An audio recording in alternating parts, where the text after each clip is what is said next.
তুমি যদি মানুষের বাচ্চা হয়ে থাকো তাহলে দেখো এই প্রকৃত কোষের মধ্যে তুমি যদি একটু খেয়াল করো, বায়োলজিতে যে কোনো জিনিস পড়ার আগে এই সেন্ট্রিফিউগেশন মেশিন কি, যেটা নাকি হাই স্পিডে এই টেস্ট টিউবগুলোকে এইভাবে ঘুরাইতে পারে। 60s আর 40s, 60 যোগ 40 কত? 100 হয়, কিন্তু এখানে আসছে কত? 50 যোগ 30 কত হয়? এইরকম কেন?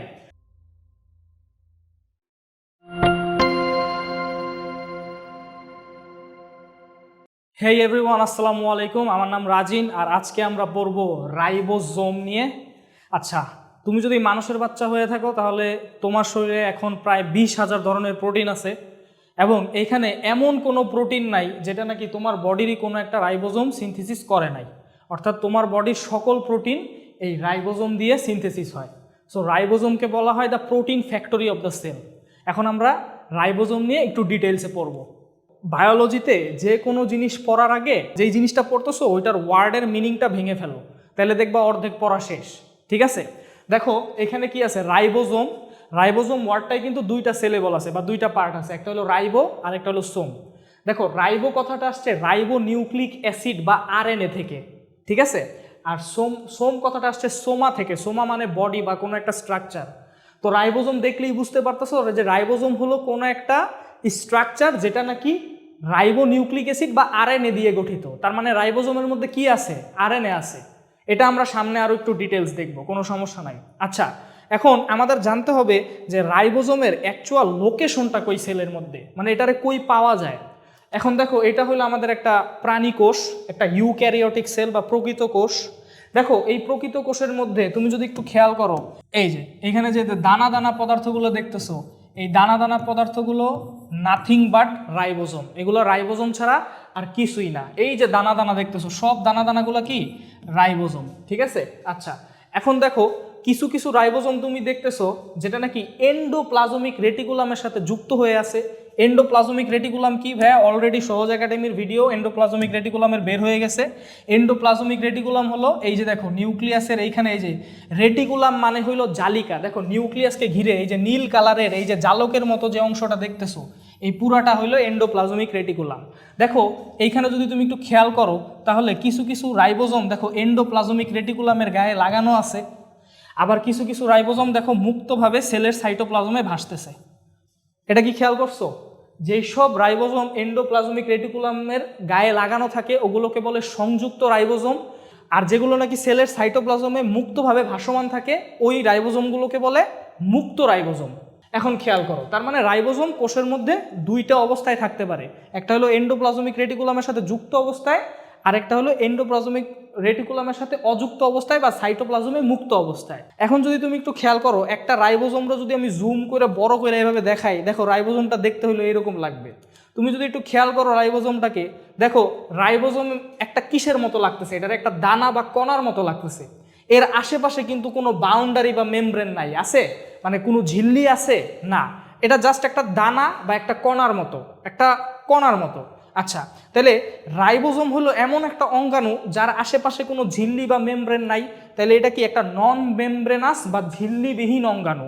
যেহেতু রাইবোজোম একটা ঝিল্লিবিহীন অঙ্গাণু, তাই তুমি এই রাইবোজোম রে প্রোক্যারিওট বা আদিকোষেও পাবা এবং ইউক্যারিওট বা প্রকৃত কোষেও পাবা।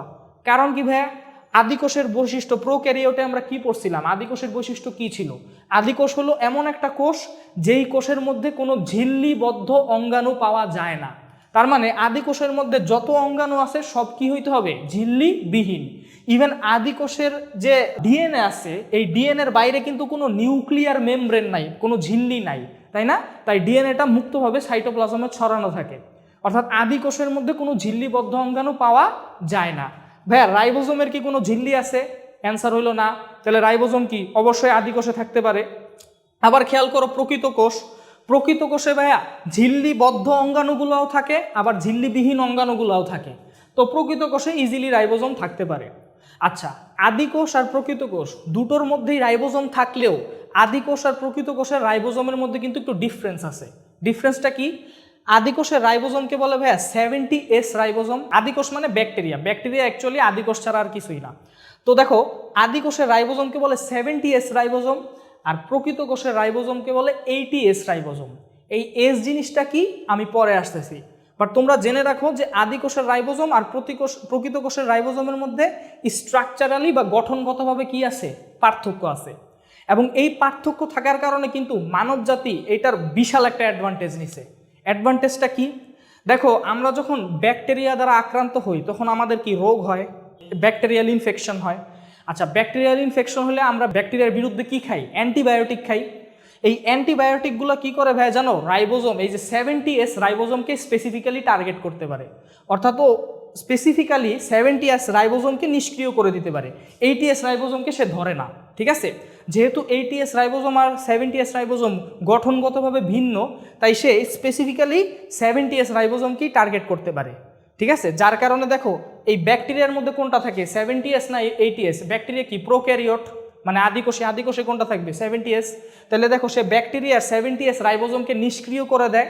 70S রাইবোজোমকে যদি নিষ্ক্রিয় করে দেয় তখন কি হবে, এই যে ব্যাকটেরিয়ার মধ্যে রাইবোজোম না থাকলে কি হবে, প্রোটিন সিনথেসিস অফ হয়ে যাবে। আর ব্যাকটেরিয়ার মধ্যে প্রোটিন সিনথেসিস না হইলে ব্যাকটেরিয়া কি বাইচে থাকতে পারবে না, কোনো জীবই প্রোটিন ছাড়া বাইচে থাকতে পারে না। তাহলে ব্যাকটেরিয়ার মধ্যে প্রোটিন সিনথেসিস অফ হয়ে গেলে ব্যাকটেরিয়া মারা যাবে। এইভাবে অ্যান্টিবায়োটিক কি করে, ব্যাকটেরিয়া ধ্বংস করে। ঠিক আছে, কিন্তু এই অ্যান্টিবায়োটিক কিন্তু আমাদের নিজের কোষকে কিন্তু ধ্বংস করে না। কারণ কি, আমাদের নিজের কোষ কি প্রকৃত কোষ, মানে হিউম্যান যে সেলগুলো আছে এগুলো কি প্রকৃত কোষ। আর হিউম্যান সেলে কি থাকে, 70S রাইবোজোম না 80S রাইবোজোম, 80S রাইবোজোম। আর অ্যান্টিবায়োটিক কি স্পেসিফিক্যালি 70Sকেই টার্গেট করে, 80Sকেই টার্গেট করে না। একবার খেয়াল করো, যদি এই ডিফারেন্সটা না থাকতো, যদি তোমার প্রকৃত কোষের রাইবোজোম আর ব্যাকটেরিয়ার রাইবোজোম দেখতে যদি একরকমই হইতো, মানে কোনো পার্থক্য যদি না থাকতো, ধরো দুইটাই যদি 70S হইতো, তাহলে তখন কি হইতো, তখন কিন্তু একটা বিশাল ডিসঅ্যাডভান্টেজ হইতো। ডিসঅ্যাডভান্টেজটা কি, তখন তুমি যদি অ্যান্টিবায়োটিক খাইতা তাহলে তোমার ব্যাকটেরিয়াও মারা যাইতো, কারণ ওর মধ্যে 70S রাইবোজোম আছে।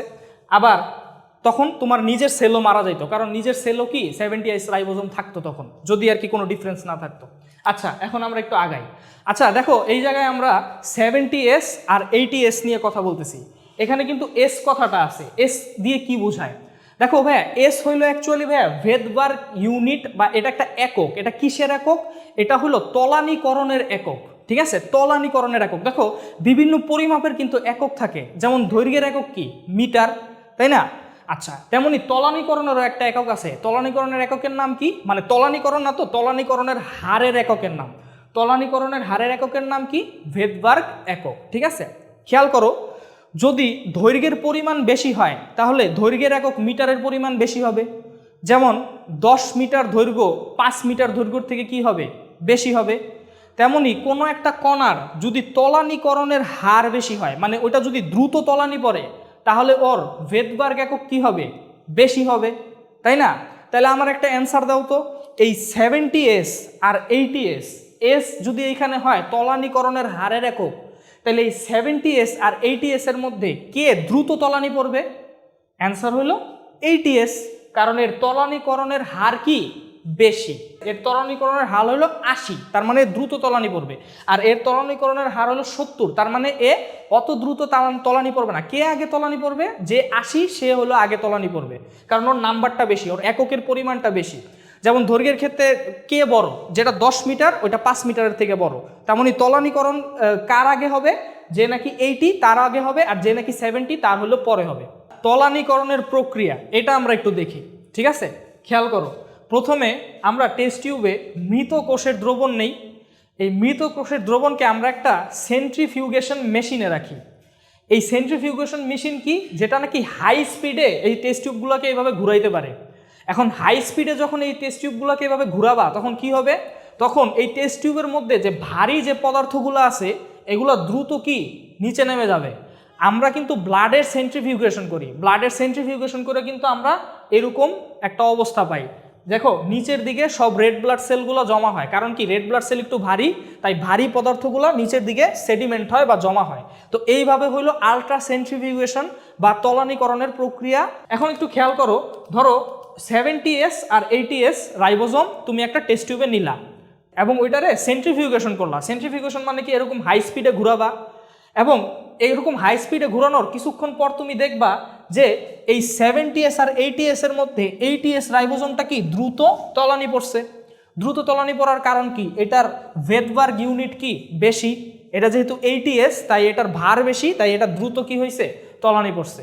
আচ্ছা, এখন খেয়াল করো আরেকটা টপিকে যাই। দেখো রাইবোজোম 70s হোক আর 80s হোক, সবগুলো রাইবোজোমই দুইটা ইউনিট নিয়ে গঠিত, অর্থাৎ দুইটা খণ্ড নিয়ে গঠিত।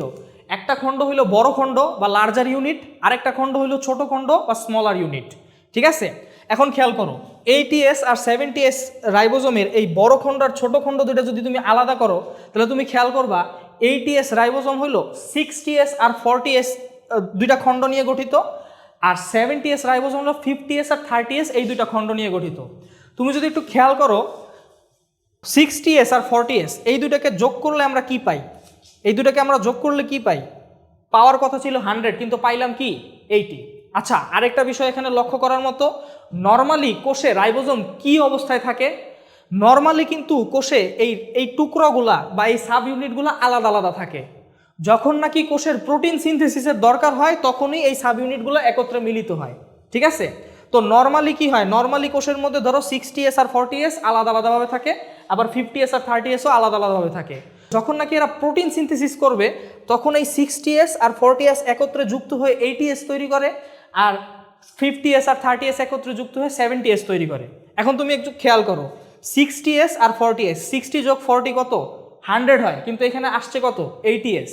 আবার দেখো 50 যোগ 30 কত হয়, 80 হয়, আসছে কত 70। এখন এইরকম কেন, দুইটা খণ্ড আলাদা আলাদা থাকলে ওইটার যোগফল হয় 100, কিন্তু যদি একসাথে মিলাই দাও ওইটার যোগফল হয়ে যায় 80, এরকম কেন? আচ্ছা, এখন একটু খেয়াল করো, দেখো সেন্ট্রিফিউগেশন যখন তুমি করতেছিলা, অর্থাৎ এটাতে যখন হাই স্পিডে ঘুরাচ্ছিলা, তখন কিন্তু এই রাইবোজোমের উপরে একটা সেন্ট্রিফিউগাল বল কাজ করে, তাই না, একটা কেন্দ্রবিমুখী বল কাজ করে। এই কেন্দ্রবিমুখী বলের নেচারটা কি জানো, যে যার নাকি সারফেসের পরিমাণ বেশি, মানে যার সাইজ বড়, যার সারফেসের পরিমাণ বেশি, সারফেস এরিয়া বেশি, কেন্দ্রবিমুখী বলটা তার উপরে বেশি কাজ করবে। তুমি একটু খেয়াল করো 50s এর সাইজ বড়, আবার তার সারফেসের পরিমাণও বেশি। এখানে লাল কালার দিয়ে আমি সারফেসের পরিমাণ বা সারফেস এরিয়া বোঝাচ্ছি। দেখো 50s এর যেহেতু সাইজ বড় এবং তার সারফেসের পরিমাণ বেশি, তাই তার উপর সেন্ট্রিফিউগাল বলটা কি করবে, বেশি কাজ করবে। আবার 30s এর সাইজ ছোট, তার সারফেসের পরিমাণ কম, তাই তার উপর সেন্ট্রিফিউগাল বলটা কি কম কাজ করবে। তো ধরো এই 50s আর 30s যখন নাকি তুমি একসাথে মিশাই দিবা, যখন তুমি একসাথে মিশাই দিবা, দেখো এইখানে কিছু সারফেস এরিয়া কিন্তু ভ্যানিশ হয়ে যায়, অর্থাৎ কিছু সারফেস এরিয়া কিন্তু এখানে একত্রে মার্জ হয়ে যায়, ভ্যানিশ হয়ে যায়। যার কারণে এইবার বলটা যখন কাজ করবে তখন কিন্তু এই সারফেস এরিয়া কিন্তু এই জায়গায় ভ্যানিশ হয়ে গেল। সো ওই বলটা দুইটা যদি আলাদা আলাদা থাকতো তাহলে যে বলটা কাজ করতো এখন একত্রে মিলে এই সারফেস এরিয়াটুকু কি ভ্যানিশ হয়ে যায়, তাই ওই সারফেস এরিয়ার উপরে কিন্তু আর বল কাজ করতে পারে না। দ্যাটস ওয়াই 50 আর 30 মিলে কত হয়, 70s হয়, নট 80। আবার ঠিক সিমিলারলি 60 আর 40 মিলে কত হয়, 80s হয়, নট 100। কারণ কি, যখন আলাদা আলাদা থাকে তাদের সারফেস এরিয়া বেশি থাকে, তুমি যখন একত্রে তাদের মিলাই দিবা তখন দেখো এখানে কিছুটা ভ্যানিশ হয়ে যায়। ভ্যানিশ হয়ে গেলে এই ভ্যানিশ হওয়া সারফেসের উপরে আর বলগুলো কি করতে পারে না, কাজ করতে পারে না, যার কারণে তার এইরকম অবস্থা হয়। ও রাইবোজোম এটা কি দিয়ে গঠিত, এটা আমাদের একটু দেখতে হবে। দেখো প্রাইমারিলি রাইবোজোম হলো প্রোটিন দিয়ে গঠিত, অনেকগুলো প্রোটিনের টুকরা দিয়ে রাইবোজোম গঠিত। আচ্ছা, কিন্তু এই প্রোটিনের টুকরা যদি এইভাবে বিচ্ছিন্নভাবে থাকে, এরকম একে অপর থেকে দূরে থাকে, তাইলে কি হবে, হবে না কিন্তু।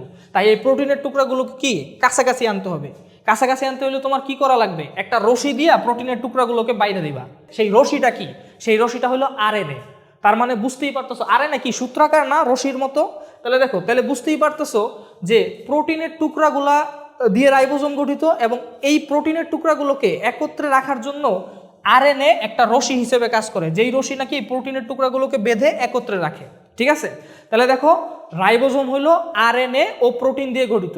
রাইবোজোমে আরএনএ আর প্রোটিনের পরিমাণ কি প্রায় সমান থাকে, অর্থাৎ 50-50। তাহলে রাইবোজোমে আরএনএ আর প্রোটিনের অনুপাত কত হবে, 1:1 হবে। ফাইনালি এখন আসো রাইবোজোমের কাজ। তার আগে আমি বলি যে দেখো রাইবোজোমের যে স্মল ইউনিট আছে, দেখো এই যে রাইবোজোমের কাজ প্রোটিন সিনথেসিস করা, রাইবোজোম যেই প্রক্রিয়ায় প্রোটিন সিনথেসিস করে এই প্রক্রিয়াটাকে বলে ট্রান্সলেশন। এই ট্রান্সলেশন নিয়ে ভাইয়া ফার্দার তোমাদের সহজ একাডেমিতে ভিডিও অলরেডি আসবে, কোনো সমস্যা নাই, তখন তোমরা ইন ডিটেলসে জানতে পারবা। এইখানে আমি জাস্ট একটু সামারি করি, তোমরা যদি কিছু নাও বুঝো তাও কোনো সমস্যা নাই, জাস্ট সামারিটা দেখলা একটু মনে থাকলো, যখন ট্রান্সলেশন পড়তে যাবা ইজি হবে। দেখো যেটা স্মল রাইবোজোমাল ইউনিট, মানে রাইবোজোমের আমি বলছি দুইটা খণ্ড থাকে, একটা লার্জ ইউনিট আর একটা স্মল ইউনিট। যেটা স্মল ইউনিট ওটার মধ্যে একটা স্ক্যানার থাকে, ওই স্ক্যানারটার নাম হলো এমআরএনএ স্ক্যানার। এমআরএনএ কি? এমআরএনএ হইলো এরকম সূত্রাকার একটা আরএনএ যেটার মধ্যে প্রোটিন তৈরির কোড থাকে। ওই কোড অনুযায়ী তোমার প্রোটিন তৈরি করতে হবে।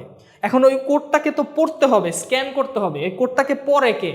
সেটা হলো স্মল রাইবোজোমাল ইউনিটটা পড়ে। আচ্ছা, এখন লার্জ রাইবোজোমাল ইউনিটে কি? লার্জ রাইবোজোমাল ইউনিটে তিনটা বড় বড় সাইট থাকে। সাইট মানে কি? অংশ থাকে। এই তিনটা বড় বড় ফাঁকা জায়গা থাকে, অংশ থাকে, মানে বসার জায়গা থাকে। দেখো তিনটা বড় বড় সাইটের নাম তোমার অবশ্যই জানতে হবে। একটা হলো এ সাইট, একটা হলো পি সাইট, একটা হলো ই সাইট। এ সাইট দিয়ে বোঝায় অ্যামিনো অ্যাসাইল সাইট, অর্থাৎ এইখানে টিআরএনএ এসে অ্যামিনো অ্যাসিড নিয়ে বসতে পারে, অ্যামিনো অ্যাসিড নিয়ে আসতে পারে, তাই এটাকে বলে অ্যামিনো অ্যাসাইল সাইট, অ্যামিনো আসো সাইট। ঠিক আছে? আচ্ছা, পি সাইট কি? পি সাইট হলো পেপটাইডিল সাইট। এখানে হলো ভাই অ্যামিনো অ্যাসিড, দুইটা অ্যামিনো অ্যাসিডের মধ্যে পেপটাইড বন্ড ফরমেশন হয়। আর আমরা জানি অ্যামিনো অ্যাসিডগুলো কিন্তু একে অপরের সাথে পেপটাইড বন্ড দিয়ে যুক্ত হয়ে কি তৈরি করে? প্রোটিন তৈরি করে। আচ্ছা, ই সাইট হলো ভাই এক্সিট সাইট। এক্সিট সাইট মানে দেখো অ্যাকচুয়ালি টিআরএনএ নিয়ে তোমরা সামনে পড়বা, টিআরএনএ হলো আরেকটা ধরনের আরএনএ যে নাকি অ্যামিনো অ্যাসিড নিয়ে আসে। তো এক্সিট সাইটে কি হয় জানো? টিআরএনএ এর কাজ যখন শেষ হয়ে যায় তখন এক্সিট সাইট থেকে টিআরএনএ চলে যায়। তো ফাইনালি দেখো এই প্রোটিন তৈরির প্রক্রিয়াটা কিভাবে হয়। দেখো এই স্মল রাইবোজোমাল ইউনিট কি করতে পারে? এমআরএনএ কে স্ক্যান করতে পারে। দেখো এটা হলো আমাদের এমআরএনএ। তো দেখো সে এমআরএনএ স্ক্যানার নিয়ে এইভাবে আসে এমআরএনএ কে স্ক্যান করার জন্য, যে এমআরএনএতে কি কি কোড আছে, এই কোড অনুযায়ী সে প্রোটিন তৈরি করবে। যখন সে আসে তখন লার্জ রাইবোজোমাল সাব ইউনিটটা এর সাথে এসে যুক্ত হয়। আমি কিন্তু বলছিলাম নর্মালি কিন্তু লার্জ ইউনিটটা মানে বড় খণ্ড আর ছোট খণ্ড আলাদা থাকে, যখন প্রোটিন তৈরি করতে হবে তখনও কিন্তু এরা একত্রে এসে যুক্ত হয়। তো দেখো এখন স্মল আর লার্জ একত্রে মিলিত হয়ে গেল। এরপরে কি হবে? দেখো এই সাইটটার নাম আমি কি বলছিলাম? এই যে জায়গাটা, এই জায়গাটার নাম আমি বলছিলাম কি? অ্যামিনো অ্যাসাইল সাইট বা এ সাইট, তাই না? অ্যামিনো অ্যাসাইল সাইট বা এ সাইট, এটার নাম বলছিলাম পি সাইট, এটার নাম বলছিলাম ই সাইট। এই জিনিসটা একটু মনে রাখতে হবে। দেখো এই অ্যামিনো অ্যাসাইল সাইটে টিআরএনএ, দেখো এটা একটা আরএনএ, এই আরএনএর নাম টিআরএনএ। এটা নিয়ে তোমরা আরো ডিটেলসে পড়বা। তোমরা জাস্ট জেনে রাখো এই টিআরএনএর মাথায় একটা করে অ্যামিনো অ্যাসিড থাকে। যেমন এখানে এম দিয়ে বুঝাইছে মেথিওনিন নামে একটা অ্যামিনো অ্যাসিড। তো দেখো এই গোলটারে বুঝো অ্যামিনো অ্যাসিড, এবং টিআরএনএর কাজ কি? অ্যামিনো অ্যাসিড বহন করা। তো দেখো এই টিআরএনএ যে কই বসবে বলো তো? এই যে অ্যামিনো অ্যাসাইল সাইটে যে বসবে। অ্যামিনো অ্যাসাইল সাইট মানে কি? অ্যামিনো অ্যাসিড আসার সাইট। কে নিয়ে আসে? টিআরএনএ নিয়ে আসে। দেখো টিআরএনএ, দেখো এই কোড অনুযায়ী অ্যাকচুয়ালি এই অ্যামিনো অ্যাসিডটা নিয়ে আসে। ঠিক আছে? আচ্ছা, তারপরে দেখো এই স্মল রাইবোজোমাল সাব ইউনিট কি স্ক্যান করতে করতে আর একটু সামনে গেল। তারপরে দেখো আরেকটা টিআরএনএ কি আরেকটা অ্যামিনো অ্যাসিড নিয়ে অ্যামিনো অ্যাসাইল সাইটে এসে বসবে, অ্যামিনো আসো সাইটে এসে বসবে। আচ্ছা, এরপরে দেখো কি হবে? এই দুইজনের মধ্যে একটা পেপটাইড বন্ড ফরমেশন হবে। দেখো এই যে পেপটাইডিল সাইডে যে টিআরএনএ আছে আর অ্যামিনো অ্যাসিড সাইডে যে টিআরএনএ আছে, এই দুইজনের মধ্যে এই যে দেখো একটা বন্ড ক্রিয়েট হয়েছে, একটা পেপটাইড বন্ড বা একটা বন্ধনী ফরমেশন হয়েছে। আচ্ছা, এরপরে কি হবে? এরপরে সে আরেকটু আগাবে, আর এই দিক দিয়ে এই টিআরএনএ থেকে এই অ্যামিনো অ্যাসিডটা কিন্তু ডিটাচ হয়ে যাবে। তখন এই টিআরএনএ কি হয়ে যাবে? খালি হয়ে যাবে। দেখো টিআরএনএর মাথায় কি থাকে? অ্যামিনো অ্যাসিড থাকে, কিন্তু এইবার এই টিআরএনএ কি হয়ে গেছে? খালি হয়ে গেছে, এবং সে কোন সাইটে এসে পড়ছে?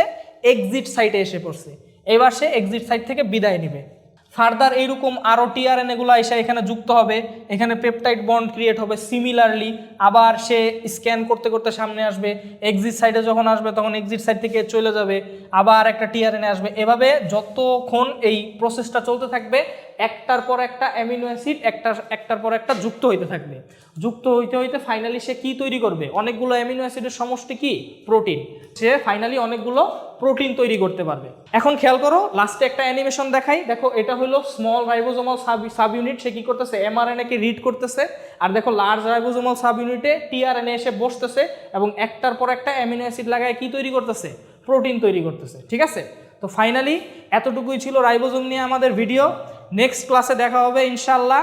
ততক্ষণ পর্যন্ত তোমার প্রোটিন তৈরির জন্য যেই অঙ্গাণুটা সবচেয়ে বেশি ইম্পর্টেন্ট, ওই অঙ্গাণুটাকে কিন্তু গুরুত্ব দিয়ে পড়তে হবে। ঠিক আছে? আল্লাহ হাফেজ। Thank you very much for watching the video.